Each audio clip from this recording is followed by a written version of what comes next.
Hello Flosstube, it's Kate from Kate's Crafting Corner, and I'm here with you on a Saturday. On my last video, actually the video before that, I had a viewer, Katrina, ask me a question and I completely forgot to answer it on my last video. So I'm going to take a moment and quickly address a couple of questions that I have received in the last week or so.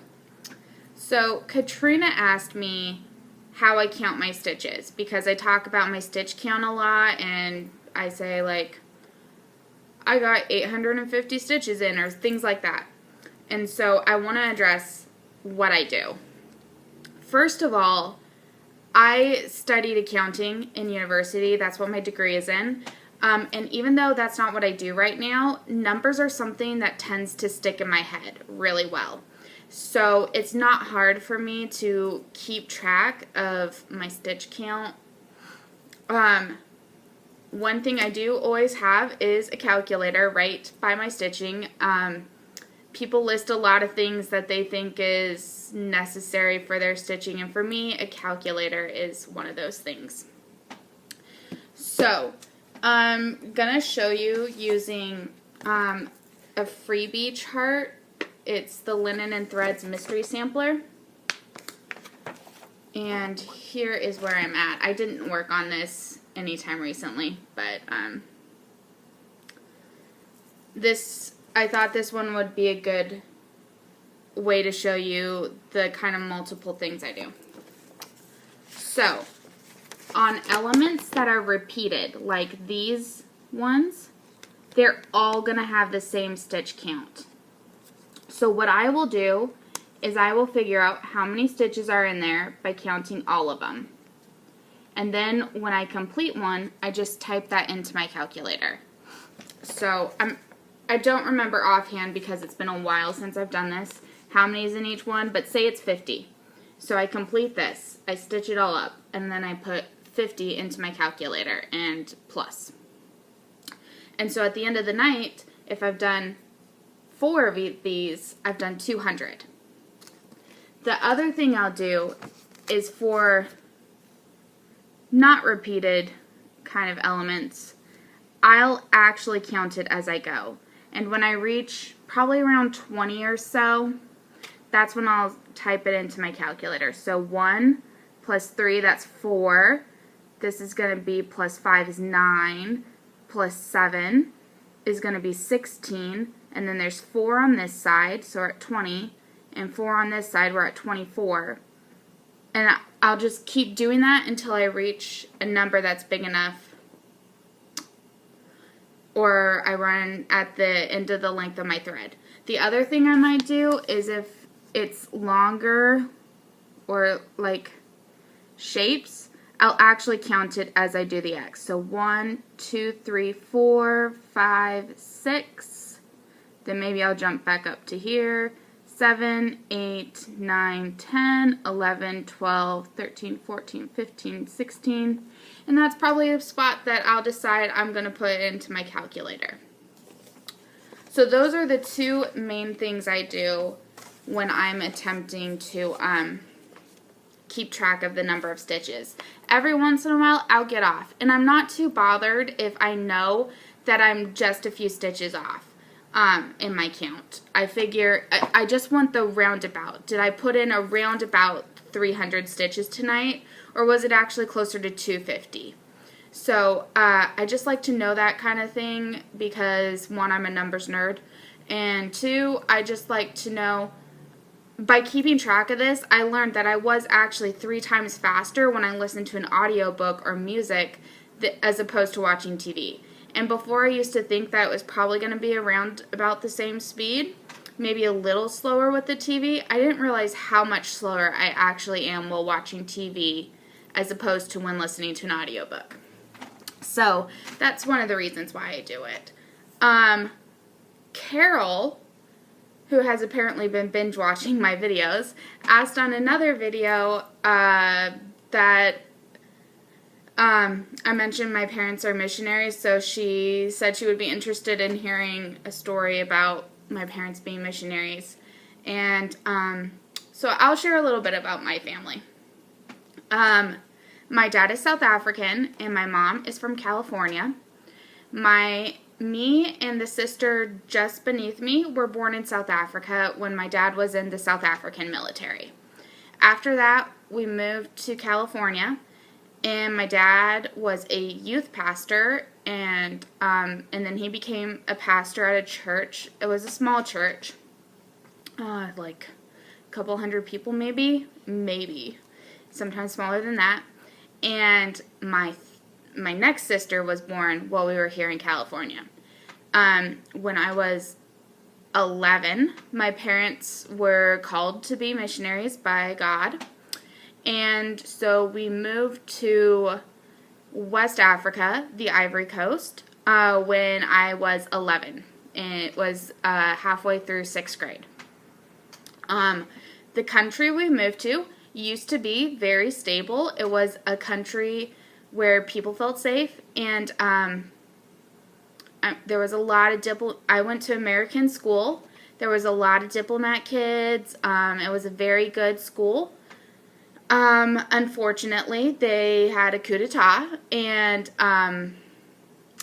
while we lived there, there was a lot of upheaval, a lot of protests, and my family evacuated out of that country 3 times. So, so that was an experience, but it was a beautiful country. The Ivory Coast was tropical, so we had fresh pineapples and mangoes and all that kind of thing. There was the rainforest that was right by us. It was a really beautiful country. So we evacuated first to South Africa for 3 months. Then we came back, and almost immediately we evacuated out again, this time to Kenya for about 6 months. And then we came back for a year, I think, just over a year. And everything seemed to be okay. The school I'd gone to had gone from about 300 students to about 50 to 75. So after my 10th grade year, my family decided that I would go to boarding school. The SATs were coming up, and I wasn't getting the kind of education that I needed to go to college. And so I went to Senegal for boarding school. And about halfway through the first semester, my family had to evacuate again. And they came to Senegal, and I was able to not be a boarding student anymore, and I became a day student at the American school that I was attending. Meanwhile, my youngest sister, Alex, was born while we were in the Ivory Coast. She's about 13 years younger than me, I believe. She just turned 16. I just turned 29, so yeah. 13 years younger than me. Senegal is very different from the Ivory Coast. It is 95% Muslim, but not terrorist type. It was a very tolerant country when I lived there. There were laws that governed it that had requirements that there was equal number of Christian and Muslim holidays and things like that. I believe that one of the presidents was a Christian, so I could be wrong about that because I was a teenager. I wasn't really paying attention. But we were very safe in that country. However, climate-wise, it was the complete opposite of the Ivory Coast. It was a desert. It was not green and luscious and beautiful. They're known for these trees called the baobab trees that, well, my mom says it's like you take a normal tree and you plant it upside down with the roots in the air because they don't have leaves. They are what they are. So Senegal was very different from the Ivory Coast. I got a good education. I took the SATs. And and I was able to be back with my family, which was really good. My parents then eventually moved to South Africa for my dad's job, and then he got a different position, still as a missionary, but now they are in Singapore in Asia. I was able to go there once. However, when I got there, by like the second day of my trip, I had developed a very bad sickness, and I spent 2 weeks on my parents' couch. I didn't see any of the country, which I'm really disappointed about because I hear it's a beautiful country. I can't really say because I didn't experience it at all. I think I went to like a Christmas Eve service, and that was it. Like, my mom says she knew I was really sick when they were going to do a family game night, and I love family game night, and I said no, I couldn't do it, and my mom was like, yeah, that's when we knew you were really actually sick, because sometimes I do try to get out of some of the touristy things, because my sister, who I love dearly, is a photo taker fanatic. Like, every picture, and I'm like, okay, I glanced around, I'm done. And that's not the case. So when they want to go to like gardens or things like that, I'm not always the happiest camper. Anyways, so we've had a lot of experiences in Africa. Hang on, let me see. I have this sometimes behind me. Oh, look at my Harry Potter books messed up. This is a nativity that my mom gave me from Africa. And I just keep it out year long. If I had been thinking more, I could have brought some of the other souvenirs that I have. That's actually like right over there. But, yeah, so I got to experience a lot culturally. When we would come back to visit America, we'd frequently make a stop in Europe and spend like a week or two there. So I've gotten to see England. One of my sisters had a friend that lived up further north, I believe. And so we went and stayed with them where they lived, and then we drove down to London and were there for a couple days. Another time we stopped in Holland, the Netherlands, and we were there for a week. And so we got to visit a bunch of different places. We went and we visited Delft. We went to Amsterdam. We saw Corrie ten Boom's house and Anne Frank's hiding place, and The Hague. I think we went there.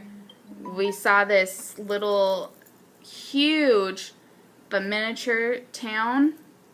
I don't know, it was incredible. So, and then also because when we come back, my parents speak at churches all around the country. I've gotten to see a lot of America that, you know, maybe other people wouldn't have gotten to see, or I might not have gotten to see without this kind of opportunity.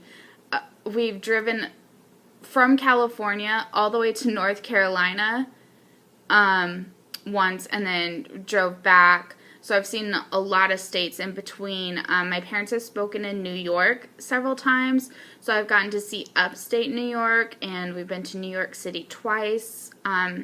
So I've gotten to see Broadway musicals, and my dad and I took a road trip from Portland down to Fresno in California, and we went and we saw some waterfalls, and we just, he took me to this huge bookstore because I love books, and to see a rose garden, and so I've just had a lot of really great opportunities to see the world that we live in. And for me, that was the best part about being a missionary kid, is experiencing cultures and things that, as a small-town California girl, I might not have experienced otherwise. So, Carol, if you have any more questions, or anyone else, just let me know, and I'm happy to answer. I was asked about my Instagram. I do have an Instagram account. It's at craftingkate. However, I'm very bad at taking pictures and even worse at posting them. So I don't update it that often. The next thing I want to talk about is, after my last video, Vicky from Stitching and Reading posted a comment suggesting that we have a Jane Austen Stitch and Read along next year, which I'm super excited about. Vicky and I have already started all the plans for this. So I think we're going to plan to read a book every 2 months and focus on the main ones, and then Stitch related projects. Let me just say though, if you think to go to Etsy and type Jane Austen cross stitch in the search bar, that's probably a bad idea, because there are so many beautiful projects out there. There's this designer I found called Westwind, and she has like 17 Jane Austen and books, like Jane Austen books related cross stitches. And then I found that Pedal Pushers Tea with Jane Austen, and I want to stitch that. And then Vicky found this other one, this other designer. She has 9 Jane Austen related patterns, and like, Vicky, we're gonna have to do this for years so that we can stitch all the Jane Austen things. I'm like already picturing a wall of just Jane Austen related cross stitches. So I'm super excited about that. And the Distracted Stitcher said she might want to join us. And anyone else that wants to join us, please just chime in below. We don't have a lot of details because this really came about spur of the moment, but I'm super excited about it. I've actually only read one Jane Austen book, Pride and Prejudice, but I've watched all the movies and I love them. So I'm going to listen to the audiobooks, and I think that's Vicky's plan as well. So we're going to listen to the Jane Austen audiobooks, and I'm going to stitch on Jane Austen as I listen to Jane Austen, and it's going to be wonderful. So if you want to join, just leave a comment below, and I'll talk more about details when we get them. And I'm sure Vicky will talk about details too. If you're not watching her channel, you should go check her out, and if I'm a good friend, I'll try to remember to post the link for her channel down below. Maybe on Monday. Okay, so with all that said, now let's get to some stitching stuff, right? Because I've been rambling for like, almost 20 minutes. Okay. As I mentioned last time, last Saturday was my 24-hour readathon, in which I planned to listen to audiobooks and cross-stitch. And I did get a lot of cross-stitching in. So, these are all the projects that I have worked on in the last probably 2 weeks since I last updated, week and a half or so. So, first up, and this is in no particular order because I just kind of throw them in here after I'm done working on them, on this basket. I got in just over 850 stitches on Arctic Circle Santa, Nunavut Santa, and this is going to be a Christmas present for my sister in Germany. And that's what I've gotten done so far. I'm really pleased with my progress. You can tell that's a polar bear, and you can see some of Creepy Santa's face. It looks creepy at this point. It doesn't look like what it's gonna look like. So, that's where I'm at with that. I placed another order with 123 Stitch, in which I should be receiving the train for my nephew, holiday train or something like that from Mill Hill. Unfortunately, I received a message today that they are currently out of stock of that Holiday Express train, whatever. And it won't ship until November 13th, which is kind of disappointing because I'd hoped to get this in the mail like quickly. But that means I have a hard deadline. I need to finish this by November 13th. So I'm hoping next week to finish all the cross stitching and the week after that to finish all of the beading. So that is my goal for that. Next, I worked on, and this is what I might work on a little bit after this video.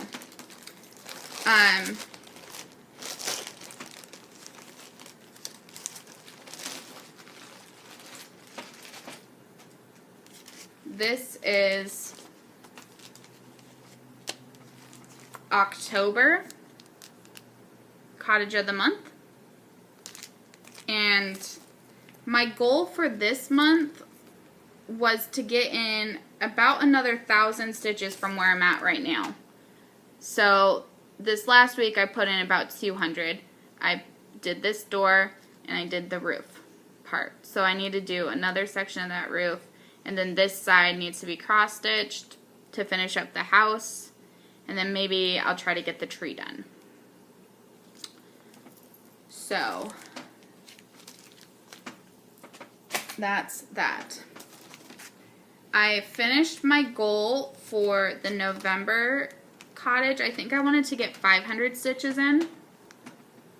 That's what it will look like. And I love this one. I love the colors of it. It's perfect fall, in my opinion.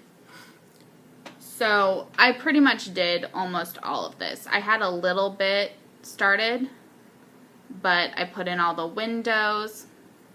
And Katrina, this is another perfect example of how I count. I've figured out for the brown on the inside of the windows, that's 5, 5, 5, 15. I think it's 27. So every time I stitched one of the brown outlines, I added 27 into my calculator. Each of the windows part is 8. So 8, 8, 8. That's 40. So that's kind of what I do when I'm counting. I hope to put in about 1,200, I think, on this one next month. So this will be a major focus piece for me for next month. Next, during the readathon, I listened for a couple hours, and then again on Sunday after the readathon, to my George Washington, or Washington, A Life biography of George Washington, and I'm still only halfway done with that book, but I finished 3 more presidents. So before I had stitched George Washington, now we have John Adams, Thomas Jefferson, and James Madison. And I love how these look. I'm so excited about this project. I've thought that after I finish stitching this one, and I'll still have many biographies still to listen to, I'm thinking I might do Let Freedom Ring, the Lila Studios one, because I love how that looks, and I'd love to stitch that. So I'm thinking that's what's next for the patriotic ones. I had a finish during readathon. I finished the For Santa Mill Hill. That's going to my sister in Germany. And this is what it looks like. I love it. It sparkles. The beads are great. It was really cute, really fun. And this is going to be made into a magnet. And if you've ever wondered about floss for Mill Hills, they provide more than enough. So you don't need to worry about being stingy with your floss usage while stitching these up. Next, I put in 600 stitches on A Christmas Carol. This is my Extreme Cross Country Haid. I had hoped to finish a page of the black, but I didn't. I'm really close though. And so this is what it looks like at this point. The blue grid lines are pages, so you can see I'm pretty close on that third page.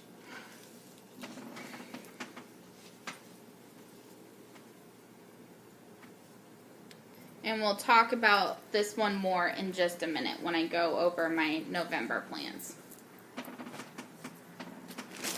And finally, I put in just a little over 100 stitches on Esther's Wave by Northern Expressions that I'm doing in blues and greens.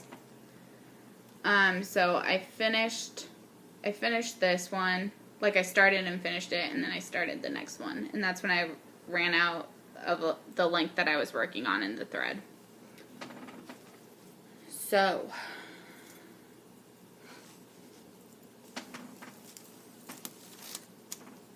put this one away, and that's all I worked on, but I think that's a lot for 2 weeks.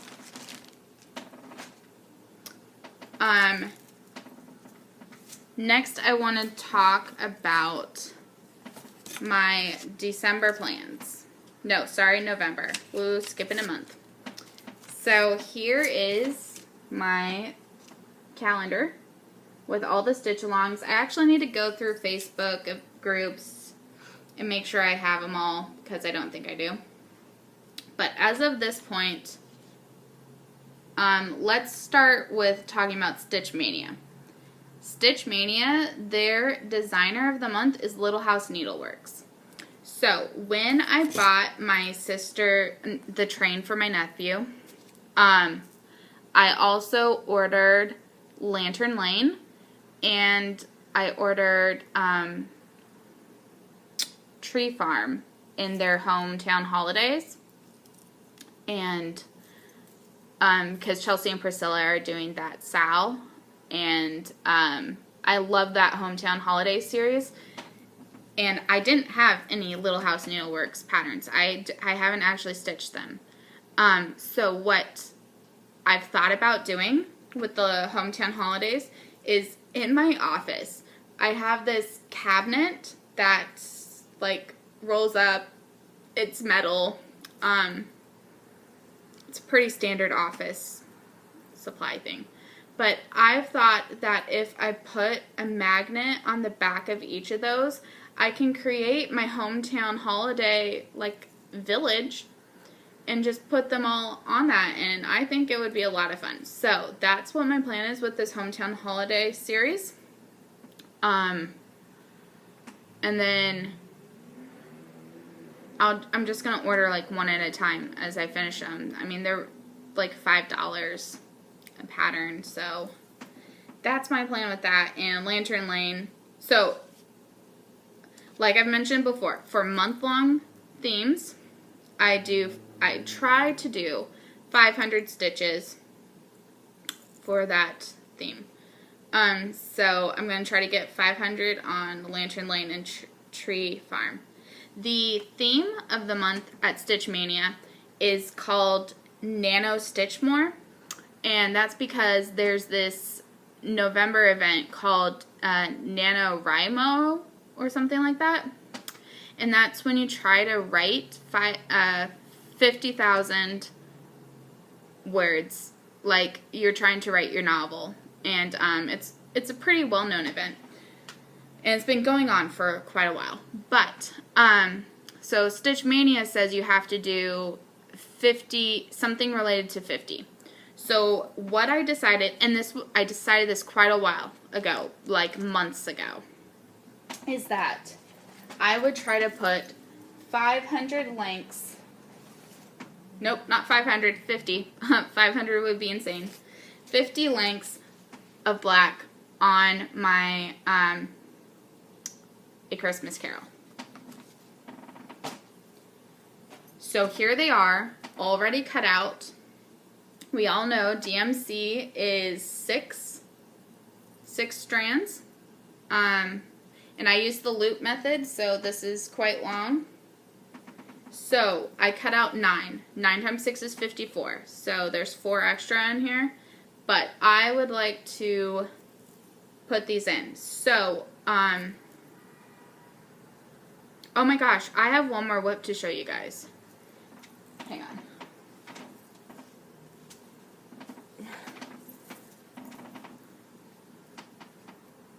This is the Serengeti Mandala by Chatelaine. And I put in all of this inside beads over here. So I did the gold section previously. So anything that's beaded, I did. And it's about 250 stitches, beads. And that took hours. The reason this is relevant to A Christmas Carol is because at the end of this weekend, I'm going to try to put some more beads on that. But at the end of this weekend, I'm going to put A Christmas Carol on the frame, and I'm going to leave it on the frame until I finish all of those lengths. I need to do not quite 2 a day, but I'm going to say 2 a day so that when I miss a day, it should all still work out. So about 2 lengths. So that's my main November goal, is to put in 2 lengths every day. I would like to finish this significantly before the end of the month because I haven't touched my green conversion of red in months. And that's supposed to be my focus piece, but obviously it isn't because something else is always on the stand. And while it does use a smaller size of bars, I still only have 1 set of these. And I get lazy to change out projects too often, so I would like to finish this, and then I'd like to work on some more of green.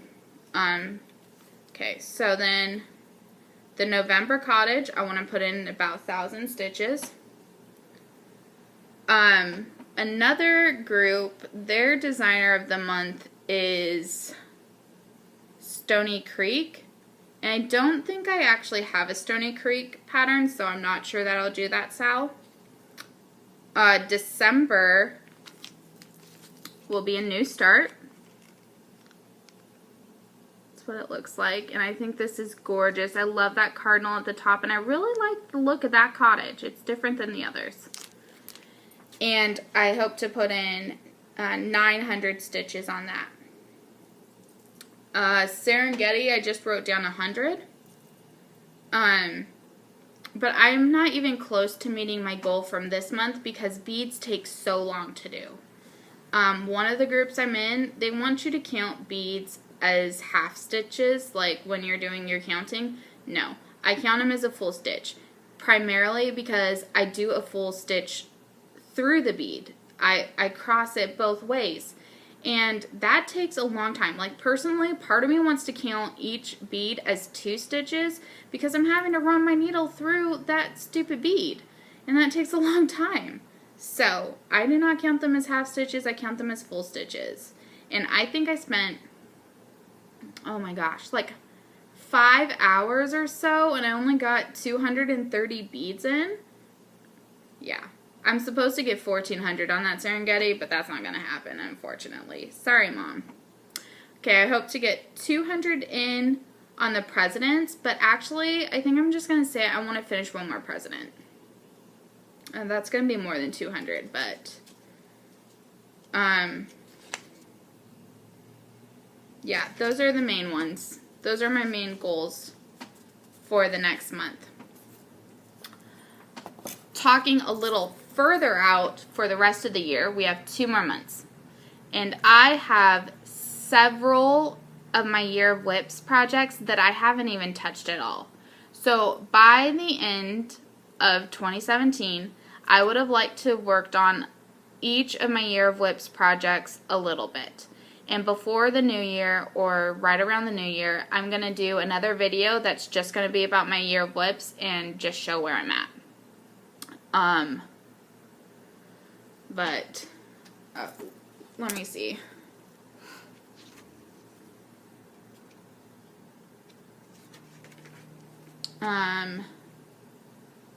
I haven't worked on Dressmaker's Daughter by Mirabilia. I haven't worked on Paris Gardens from Chatelaine.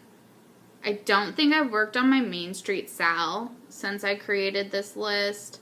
I haven't worked on Happily Ever After from Frosted Pumpkin, or Cinderella from Brooks Books, or Castle in the Air by Long Dogs. I haven't worked on those stupid dogs.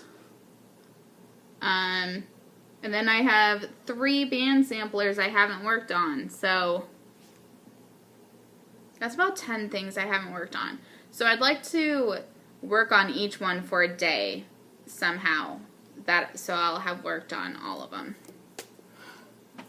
I don't know if I should count the band sampler as being complete, because technically I've worked on that category. I did work on Esther's Waves. However, I'm not going to try to work on each of the cottages to count the monthly cottages category is done. Anyways, I don't know. So we'll see about that. The other thing I wanted to show you guys is I printed out these rotation tracker charts, and I'm trying to figure out how I best want to utilize this.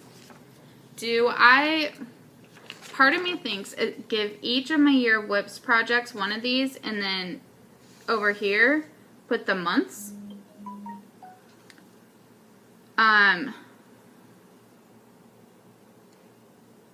But I don't think I'm going to go over 10 hours in any month. So then should I just give each project like a column and then only use like 2 or so of these pages? I don't know. I'm trying to figure out how to best utilize this, but I really want to use it.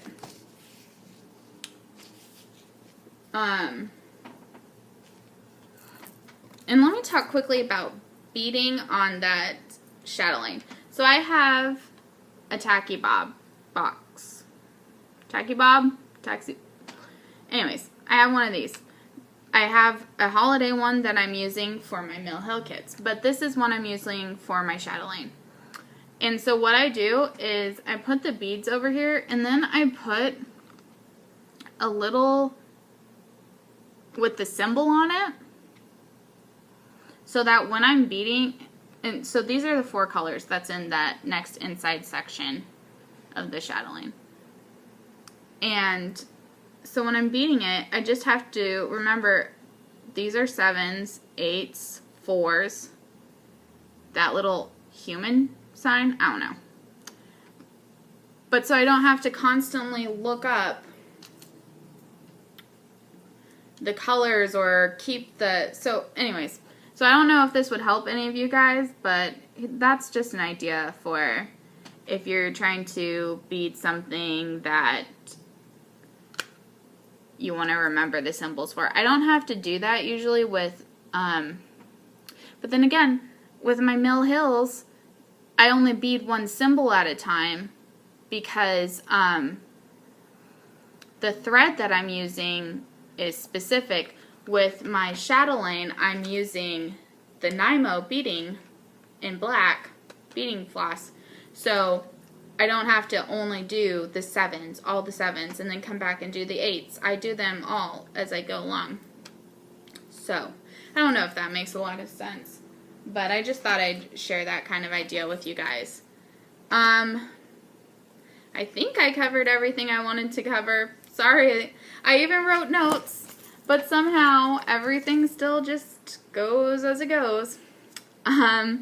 So, until I see you guys again, happy stitching. Thanks.